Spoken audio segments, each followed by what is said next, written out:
জি 24 ঘন্টায় Jack অলিওয়াল studio থেকে আমি সব্যসাচী শুরু করছি স্পেশাল 24। সোমনাথ মন্দির অন্তত 7 বার ধ্বংস হয়েছিল এই মন্দির। গুজরাটে এখন যে মন্দির আমরা দেখি সেটা তৈরি হয়েছিল 1951 সালে। তার আগে 47 সালে সর্দার বল্লভভাই প্যাটেল মন্দিরের ধ্বংসস্তূপ ঘুরে দেখে বলেছিলেন দেশ স্বাধীন হওয়ার পর এই মন্দির তৈরি করতেই হবে। 1951 সালের 11ই মে মন্দিরে প্রাণ প্রতিষ্ঠা হয়েছিল। ছিলেন সেই সময় রাষ্ট্রপতি ডক্টর রাজেন্দ্র প্রসাদ। সেই সময় প্রধানমন্ত্রী জওহরলাল নেহেরু রাজেন্দ্র প্রসাদকে সেখানে না যাওয়ার অনুরোধ করেছিলেন। নেহেরুর ভাবনা ছিল কোনো ধর্মনিরপেক্ষ রাষ্ট্র কোনো বিশেষ ধর্মকে গুরুত্ব দিতে পারে না, বিশেষ করে কোনো রাষ্ট্রপ্রধান তো ননই। সেই ভাবনা আজ বদলেছে। বর্তমান সরকারের একটা স্পষ্ট ধর্মভাবনা রয়েছে আজ, আর এই চড়া ধর্মভাবনাকে কাউন্টার করতে বিরোধীরাও সফটকোর ধর্মভাবনাকেই আঁকড়ে ধরতে বাধ্য হচ্ছেন, কংগ্রেসও তাই। আর এর জলজান্ত প্রমাণ বঙ্গ রাজনীতি, সেখানেও ধর্মস্থানের রাজনীতি। নিউ টাউনে আজ দুর্গাঙ্গনের ভিত্তিপ্রস্তর স্থাপন হয়ে গেল। কি ভাবনায়, কি অঙ্কে? বঙ্গে মন্দির মসজিদ রাজনীতির খোঁজ করব স্পেশাল 24।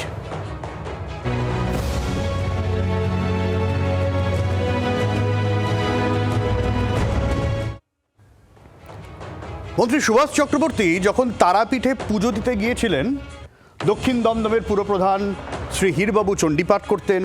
সে ছিল অন্য যুগ। সুভাষ চক্রবর্তীর পুজো দেওয়া নিয়ে হইচই হয়েছিল বিস্তর। আর তাছাড়া প্রাক্তন মুখ্যমন্ত্রী, প্রয়াত মুখ্যমন্ত্রী জ্যোতি বসু স্ত্রী কমলা বসুও প্রতি সপ্তাহে সরিষা রামকৃষ্ণ মিশনে যেতেন। কিন্তু সার্বিকভাবে ধর্মীয় অনুষঙ্গের থেকে শত যোজন দূরে থাকাই তখন কমিউনিস্ট পার্টির রীতি ছিল। ধীরে ধীরে প্রথা ভাঙার চাপ বাড়ল কেরল থেকে। এ রাজ্যেও আব্দুর রেজ্জাক মোল্লা দলের অনুমতি পেলেন হজে যাওয়া। কিন্তু 2015 সালে কেন্দ্রীয় এবং রাজ্য প্লেনাম দু জায়গা থেকে ঠিক হলো ধর্মীয় আচার অনুষ্ঠানে বাম নেতারা থাকবেন না ঠিকই, কিন্তু উৎসবে থাকতেই হবে। ততদিনে কেন্দ্রে বিজেপি সরকার, হাওয়া বদল শুরু হয়েছে। আর সেই বদলের হাওয়ায় উঠতে শুরু করলো জোড়াফুল শিবিরও। এখন ধর্ম শুধু নয়, বঙ্গে ধর্মস্থানের রাজনীতিও জোরদার। তবে মমতা বন্দ্যোপাধ্যায়ের কাউন্টার স্টাইল অনেকটা আলাদা, যেখানে গেরুয়া শিবিরকে বারবার ধাক্কা খেতে হচ্ছে।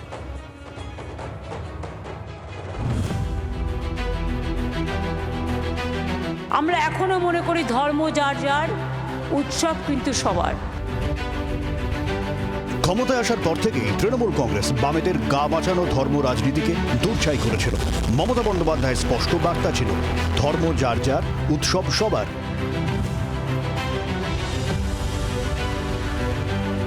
ফলে উৎসবে সামিল হতে প্রাথমিক ধর্মাচরণে কোনো আপত্তি নেই।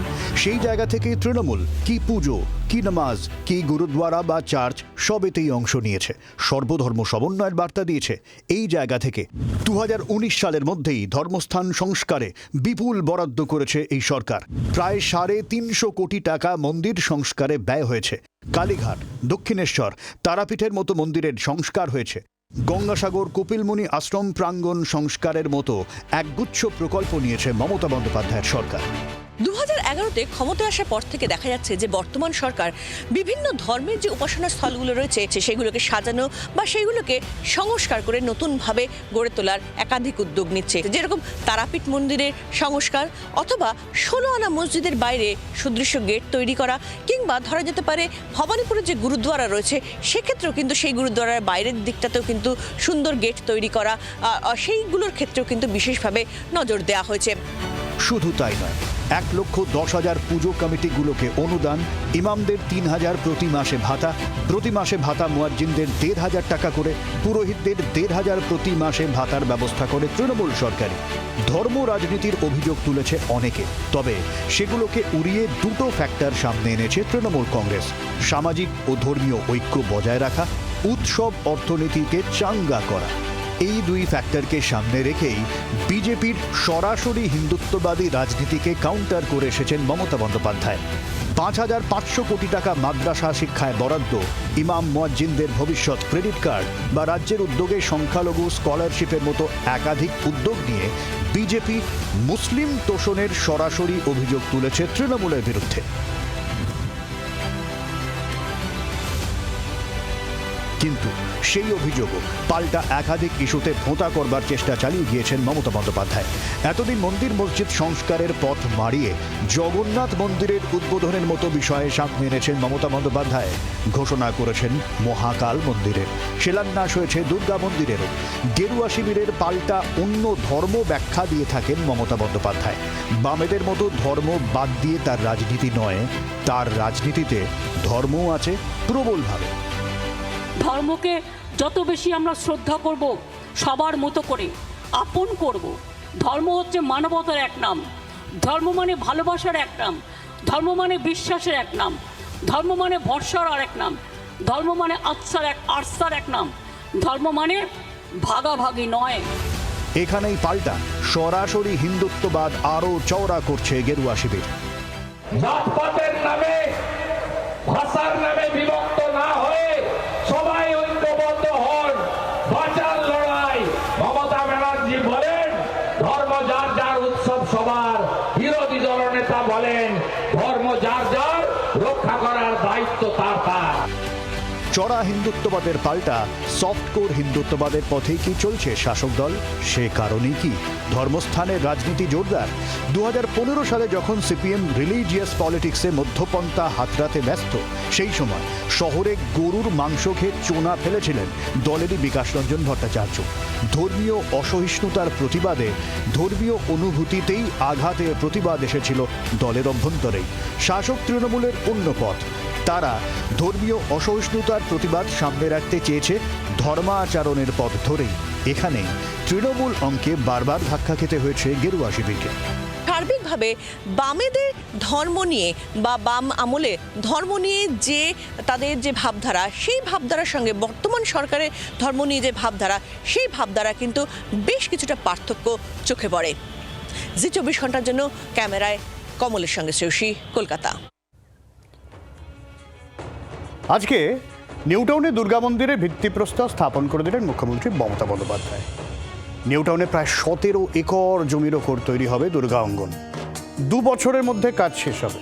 লাল পাথর মার্বেল মন্দিরের দুর্গাপুজো হবে, লক্ষ্মী, সরস্বতী, গণেশ, কার্তিকের জন্য নিত্য পুজোর ব্যবস্থা থাকবে। তবে শুধু মন্দির হিসেবে এই দুর্গাঙ্গনকে দাগিয়ে দিতে রাজি নন মমতা বন্দ্যোপাধ্যায়। আরও এক্স ফ্যাক্টরের দাবি করেছেন মুখ্যমন্ত্রী, যার সঙ্গে জুড়ে গিয়েছে শিল্প সংস্কৃতির কেন্দ্র, অবশ্যই অর্থনীতি। পাল্টা কাউন্টারের চেষ্টা করছে গেরুয়া শিবির, কিন্তু সেটা কতটা জোরদার আপনারাই ভাবুন। দুর্গা অঙ্গন সংস্কৃতি ও রিলিজিয়াস একটা ঐতিহ্য চর্চার আর প্রধান কেন্দ্র হিসেবে গড়ে উঠবে। এতে লোকাল শিল্প বাড়বে, পর্যটন শিল্প বাড়বে, এমপ্লয়মেন্ট বাড়বে, কেনা বেচা বাড়বে, মানুষের ইনকাম হবে, অনেক কাজ, কর্মশ্রম আরও বেশি বাড়বে। কর্মশ্রমের মধ্য দিয়ে মানুষ নিজেকে নিজে পায়ে দাঁড় করাতে পারবে।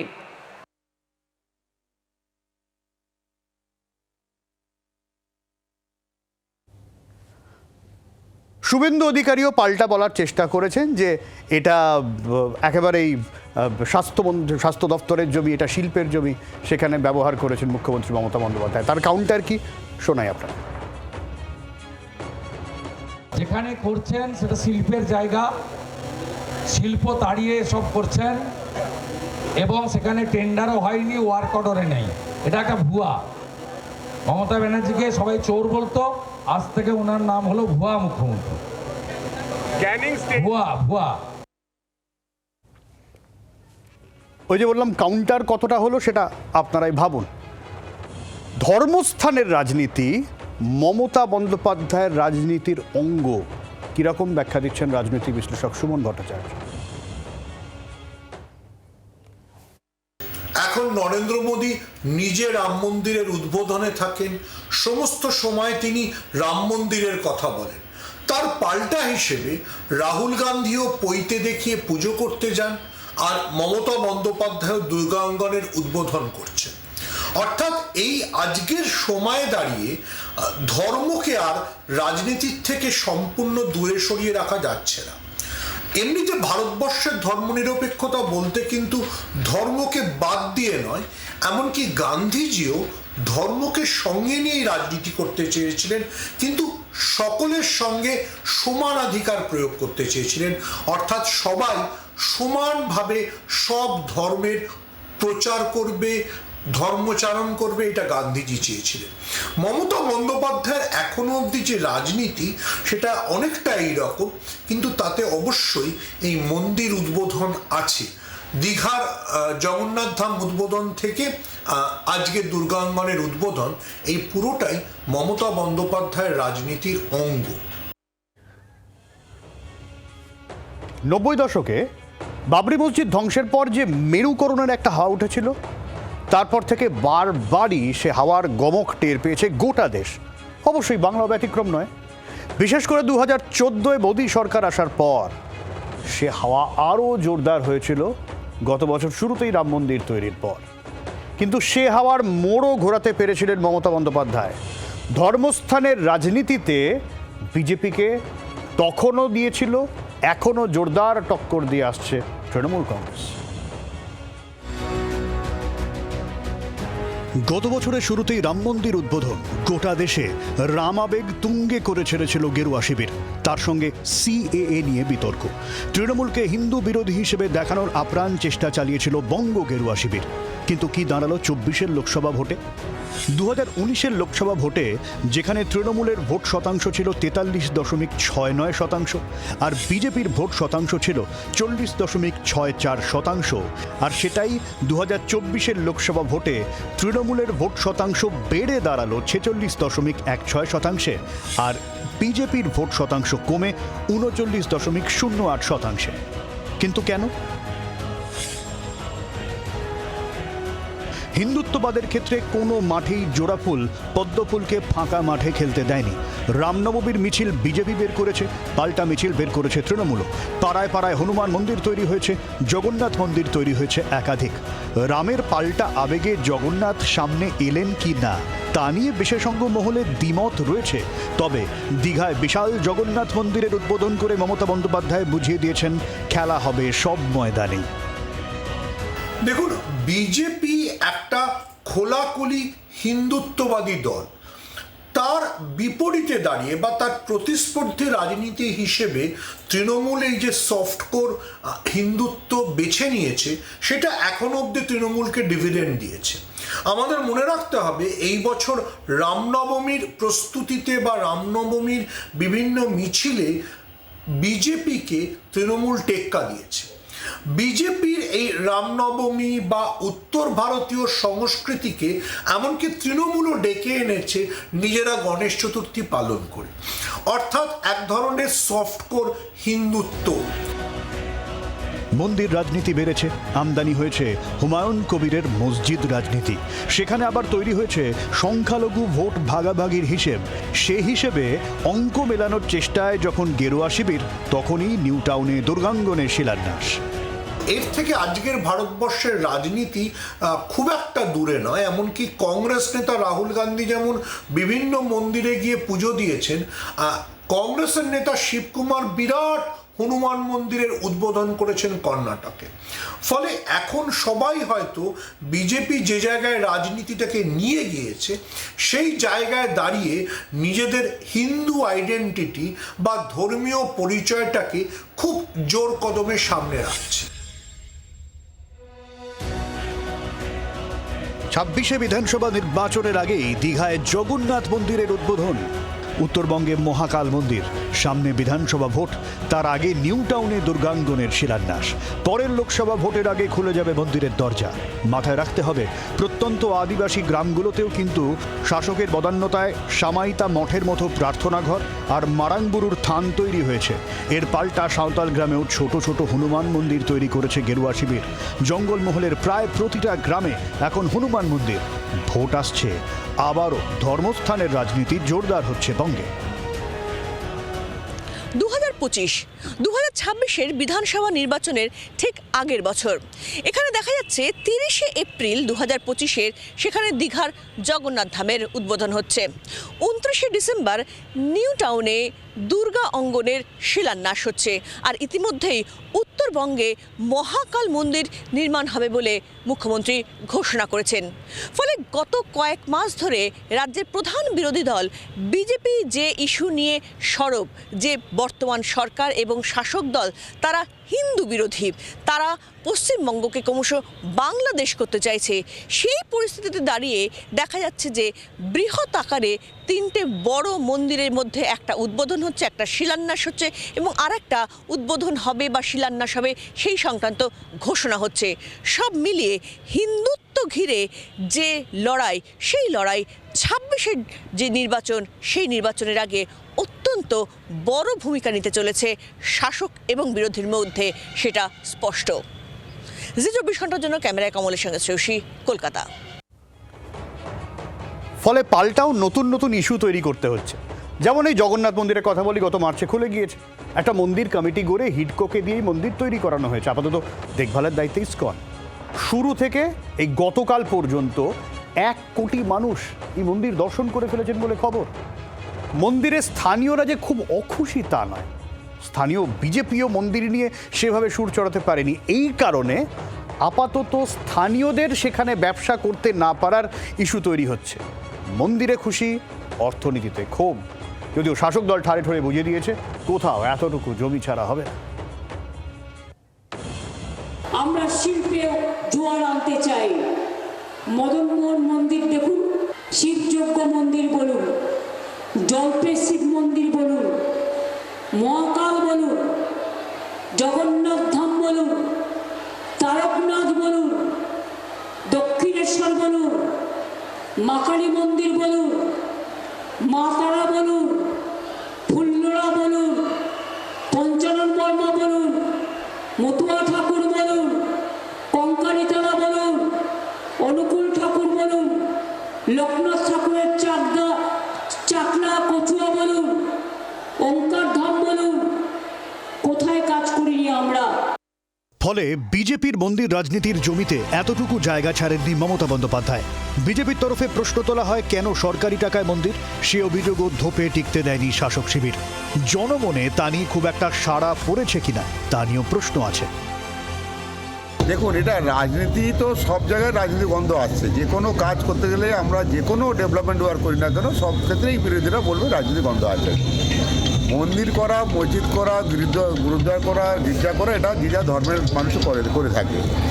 এবারে অনেকে প্রশ্ন যে সরকারি টাকায় মন্দির হয়েছে, হতে পারে বিভিন্ন জায়গায় হচ্ছে, সেটা না করা কি সরকারি টাকা একটা ডেভেলপমেন্ট, এটা তো একটা ডেভেলপমেন্ট মানুষের মনোরঞ্জন বা মানুষের ধর্মীয় প্রতিষ্ঠান হিসাবে। দেখুন, স্থানীয় হিসাবে বলার উদ্দেশ্য হচ্ছে এখানে জগন্নাথ মন্দির হয়েছে, খুবই ভালো হয়েছে, কারণ লোকাল মানুষের অনেক সুবিধার্থী এখানে জগন্নাথ ঠাকুর দেখতে পাচ্ছে। লোকালি যত দোকানপাট হয়েছে, যত আনাগোনা হচ্ছে, কিন্তু ওখানে লোকালি কোনো মানুষের এখানে স্থায়ী নেই। সব থেকে যে দেখছি দোকানপাট বলুন বা যারা এখানে ওই সিভিক ভলেন্টিয়ার থেকে শুরু করে নর্মালি যেসব লোকেরা যেখানে আছে, এখানে সব বাইরে থেকে এখানে এসে এখানে আছে। এই জায়গাতেই ইকোনমিক কনফ্লিক্ট অফ ইন্টারেস্ট, যেখানে স্থানীয় ব্যবসায়ীরা দীঘা মন্দির চত্বরে ব্যবসার সুযোগ পাচ্ছে না বলে অভিযোগ উঠেছে। ফলে প্রশ্ন উঠছে, দীঘায় ধর্মস্থানে রাজনীতিতে রণে ভঙ্গ দিয়েছে বিরোধীরা, তৈরি হচ্ছে নয়া ইস্যু। ইতিমধ্যে দীঘা জগন্নাথ মন্দিরের 1 কোটি দর্শনার্থীদের আগমন সম্পন্ন হয়েছে। রাজ্যবাসীর কাছে মমতা বন্দ্যোপাধ্যায়ের এক বড় সাফল্য বলছেন মন্দির কমিটির সভ্যগণ। কিন্তু যেমন ধর্মীয় স্থান গড়ে ওঠার বিষয় রয়েছে, তেমনি রাজনীতির আঙ্গিনায় বিষয়ও রয়েছে। কিন্তু স্থানীয়রা অন্য কথা বলছেন। তারা বলছেন মন্দিরকে ঘিরে যত সমস্ত কর্মকাণ্ড রয়েছে, কাজ রয়েছে, কর্মসংস্থান রয়েছে, তারা কিন্তু অধিকাংশই সেই কাজ থেকে বঞ্চিত। পূর্ব মেদিনীপুর দীঘা থেকে ক্যামেরায় শান্তনু খুঁটিয়ার সাথে কিরণ মান্না, জি 24 ঘন্টা। একটা বিষয় কিন্তু মাথায় রাখতে হবে, বাবরি মসজিদ নিয়ে হুমায়ুন কবির বেশ হইচই ফেলেছেন। ফলে মুসলিম সম্প্রদায় মহলে যেমন নতুন হুমায়ুন কবিরের দল, আইএসএফ, মিম, তার অঙ্ক, এই নিয়ে একটা চর্চা চলছে। অন্যদিকে বাংলাদেশে যা চলছে তা নিয়ে কিন্তু একেবারে মেরুকরণের হাওয়াও জোরদার করে দিয়েছে বিজেপি। ঠিক এই জায়গা থেকে সবাইকে নিয়ে মধ্যপন্থা তৃণমূল কংগ্রেসের কাছে বড়সড় চ্যালেঞ্জ, আর এই চ্যালেঞ্জের স্টেপ হিসেবেই দুর্গাঙ্গন এবং মমতা বন্দ্যোপাধ্যায়ের এই বার্তা যে ধর্ম যার যার, উৎসব সবার। বিজেপি এর কাউন্টার ন্যারেটিভ কোন জায়গায় সেট করে সেটাই দেখা।